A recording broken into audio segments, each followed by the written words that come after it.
Guys, welcome back to the Comrades Television today. We are so happy to have our guest here who she'll be tackling on the topic leadership and management, but we'll major on leadership. So we hope you'll enjoy the show. You will be in a position to learn something, and also at the end of it, give us your views also.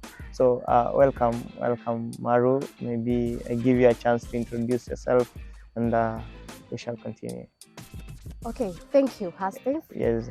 My name is Patience MARU, a student at Pwani University. Yes. And today I would love to call myself a leader. A leader. A leader. Okay. On that line, is there any department or any club in school here that you get to be involved into as a leader, or you just call yourself a leader from the point of view? Right? No. I have been privileged to serve as the vice chairperson of the Pwani University Debating Club. Yes. I am also privileged to be the vice president today of the Rotaract Club of Pwani University. Wow, all of them you are the vice, okay. And I'm also privileged to be the vice chairperson again. of the Red Cross, Kenya Red Cross Pwani chapter. Okay. Yes. So thank you so much for honoring our call, and we think we shall interact well, and we know you are always prepared, you are always on your toes. So let's just go directly to our topic today, as we initially we have the issue of campus leadership and how student finances or any other thing involving students is managed. So according to you, who's a leader? A leader is a person who works with the rest to ensure a smooth running of an institution, creating a livable environment, and trying to move on together. That, I believe, defines a leader than, a person who is in power or a politician. It draws the line. Okay. Yes. So on the same lane, how should we rank leadership according to age, according to how do you rate your leadership? Like, this is the guy who's in power, or this is the guy, as you said, who's a leader? Yeah. No. Leadership has nothing to do with age. We had class prefects in primary school, nursery, I believe. Okay. We were all young. Yes. They were our age mates, and they were our leaders. Okay. Yes. So, but then we also have, the older people, the generation, our fathers, our leaders of the nation, and they are older, but they are leaders. Can we not say the class 5 prefect was a leader of their peers? He might be. Right. They are leaders. So do you believe in this concept, maybe before we indulge into deeper things, that leadership comes from God? Do you believe in the same? And if you believe, maybe you give me some illustration to why, because it's a phrase that you've heard it everywhere. We keep hearing it again and again and again. Yeah. Yes, that is so true. Because I believe, we all believe that, religion founds the core morals of our society. And I believe in our society, these core values, we build from this religion. Most of it ends up with us talking about a supreme being, God. The provider, the protector. Despite the religion we are in, maybe I would not be sure if all of us subscribe to that. But I do believe that majority subscribes to a religion. And this religion stipulates that God is the giver. Wow. So I do believe that leadership comes from God. Well, Maru, there is this concept that now on the same line, because you've touched on something dealing with religion. Now there is this concept that religious leaders hapa campus, unajua kuna sherehe. So is it wrong for a leader kwenda kupiga sherehe kama ni CU leader, or according to you, how do you think on that line? Kwa sababu I was to some place and nikaona mtu wa certain religious leader here, I'll not quote the name. He's there, he's doing his things during his off peak time, but people judged him wrongly. So is it that the judgment was correct? According to me, I thought it was wrong, but according to you, is it right for them kupiga sherehe, kwenda kule nje kufanya religious leaders? Yeah, religious leaders, yes. No. Yeah. It is not wrong kupiga sherehe, as we term it. Okay. kupiga sherehe could involve me taking a glass of Del Monte juice Del Monte. and a little bit of meat. Okay. Should I not enjoy what God has given me Okay. as a religious leader? No. Wow. So on the same now let's indulge deeper into now our campus surroundings. We've had elections. Yes. And we've had the preliminaries that we have put in place, and the things that we have put in place for this is a structure of what we call the student leadership. Do you believe that 21 delegates are in a position to earn us good leadership? What I can say is that I will not, let me say, trash the leadership that has been governing us, but I do believe changes could be made to ensure that we have better leadership. You know, we have more members reaching out to the people. What I would have preferred from a personal ground of looking at the leadership situation amongst the universities is not doing away with the delegates after the election. Okay. You know, we elect them.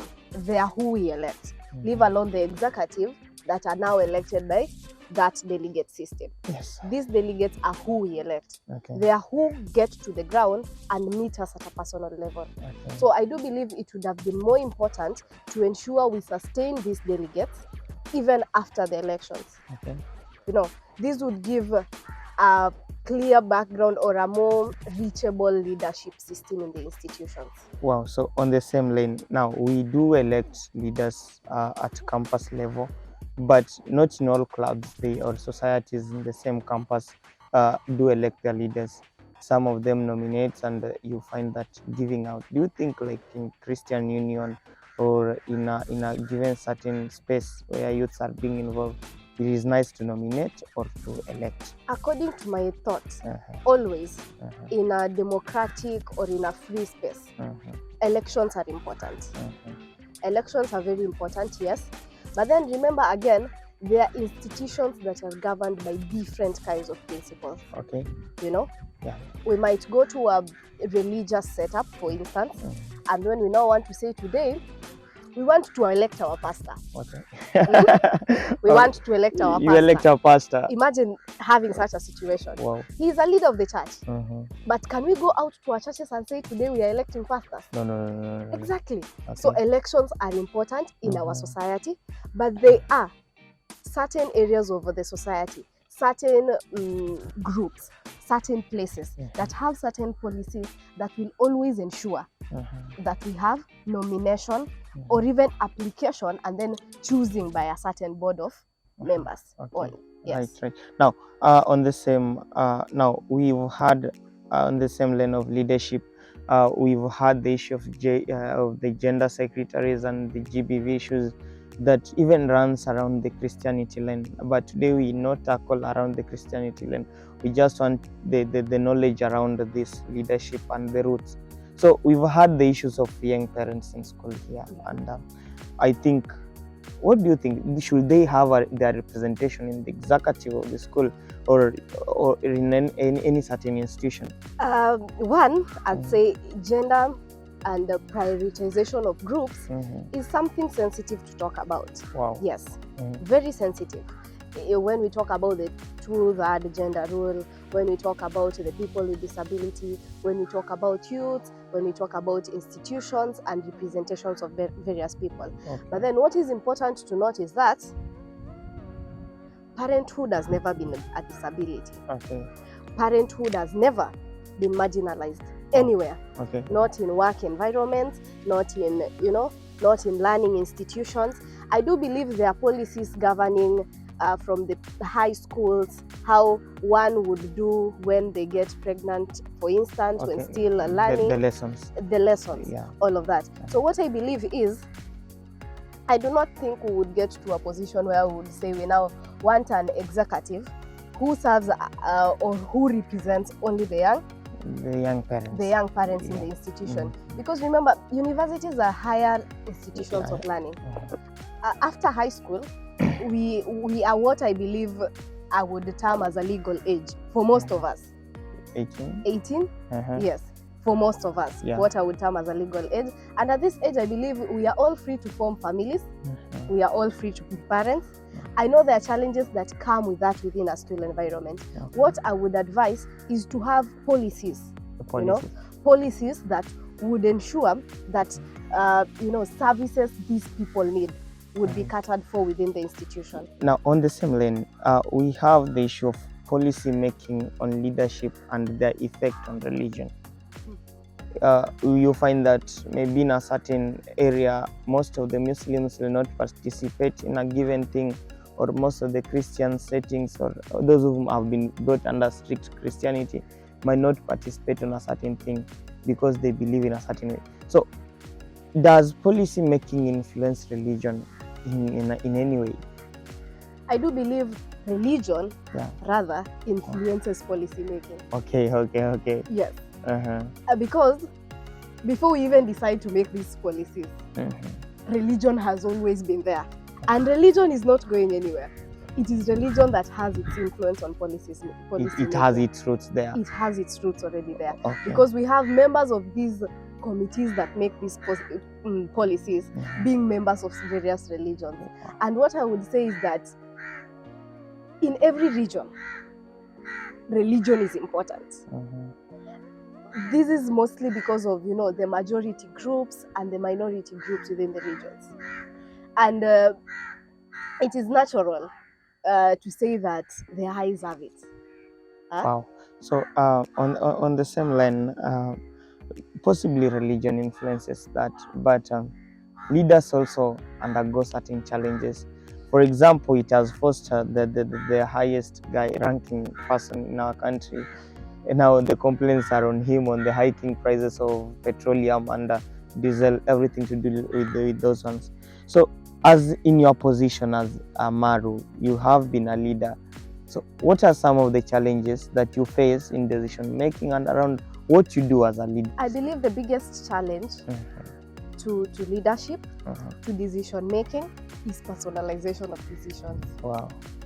I know we all try as leaders to have a bigger picture of how things would be, see things from our online sites, forgetting that that same site has barricades, and which I would call these barricades the people we are leading. Okay.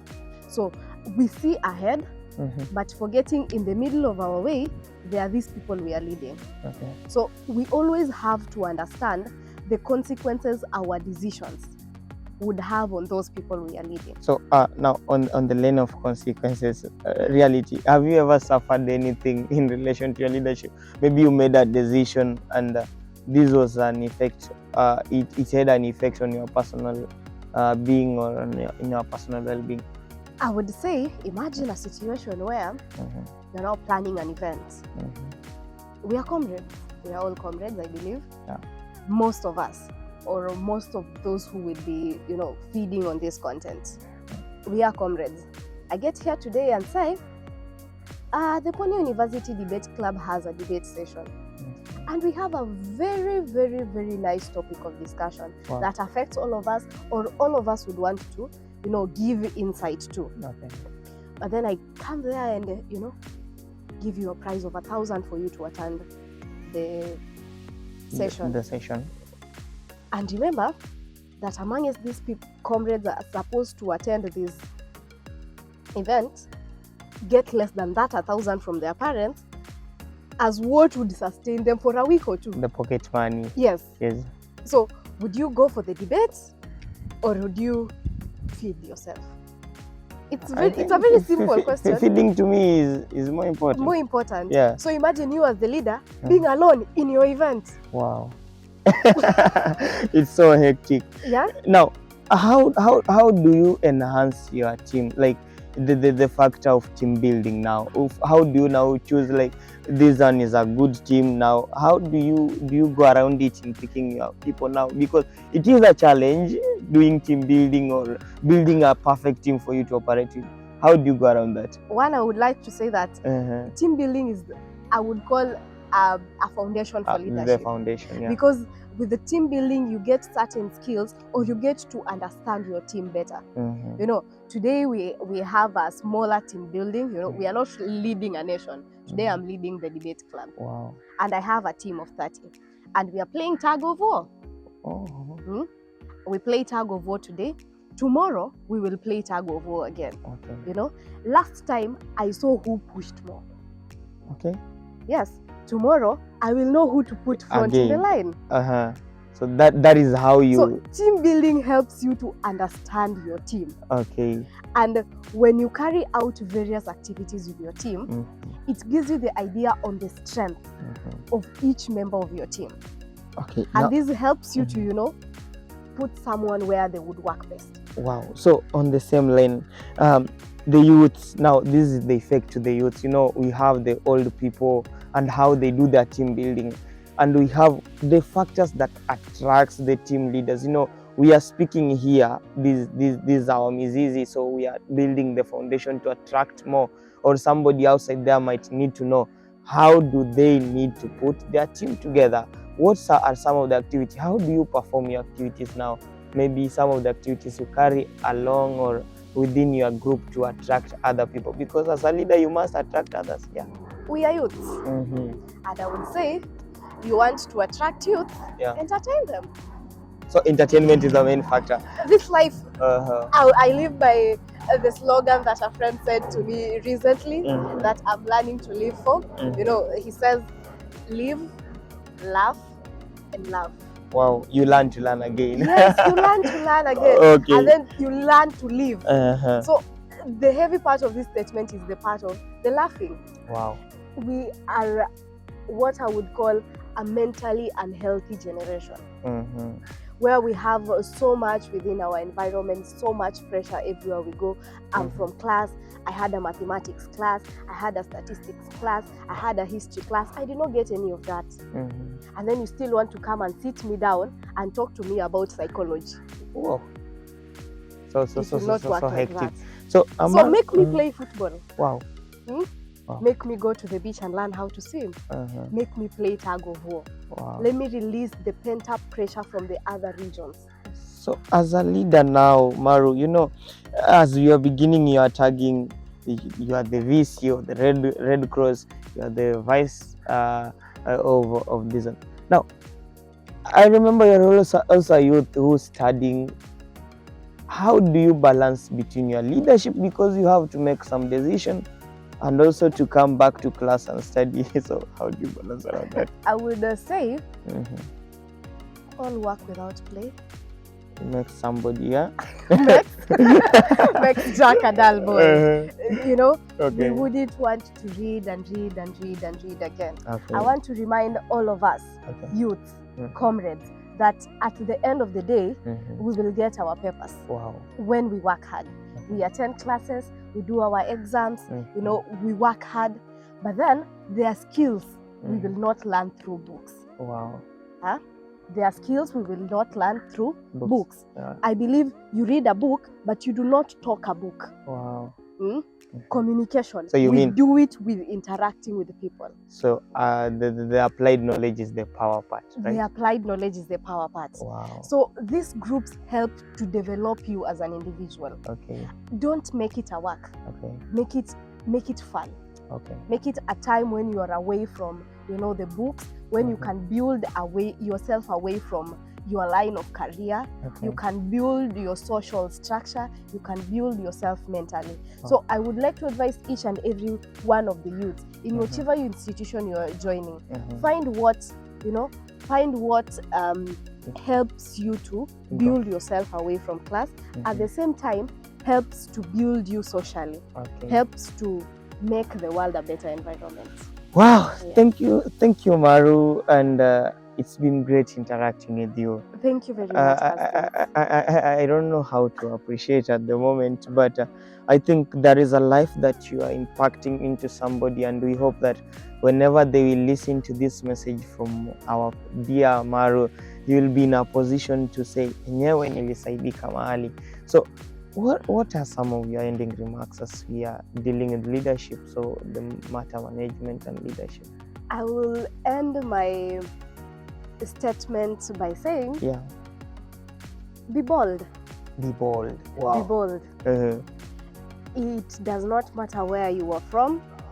It does not matter in what position you are today, but ensure that yourself tomorrow would be a happier self. So you improve yourself. Yes, improve yourself. Okay. So I would like to tell us all youth to be bold, because the moment you are bold, you will know what you want and you will get to where you are going. Wow. And as my teacher once said, I would call him mwalimu, that it is better mtu akuite mjinga lakini sio mpumbavu. Wow. Ati even the Bible says mpumbavu ni yule ambaye hawezi saidiwa kabisa. But at one point tulikuwa wote wajinga wa something. So be stupid today, let your boldness be your stupidity, because through that, through failing and rising up again, we will learn and we will be a very bold generation. Wow, thank you so much for such a wonderful encouragement. And to our dear listeners and those who are following us through, you've heard what MARU has said and it has been just sweet. I think I have to say that out of the abundance of your heart you have spoken, right? So guys, thank you so much for following us through this evening, and as she's going back, I hope you've learned a lot, and we will continue encouraging ourselves. We'll continue speaking. We are targeting to build a foundation, and that's why we call ourselves the Mizizi guys, being a fearless influencer. So remember to follow us on the Comrades official page on our YouTube and also Facebook. Remember also to tag the comment section, drop your comment there, and also remember to subscribe and share. Thank you so much. Thank you so much. Have a lovely day.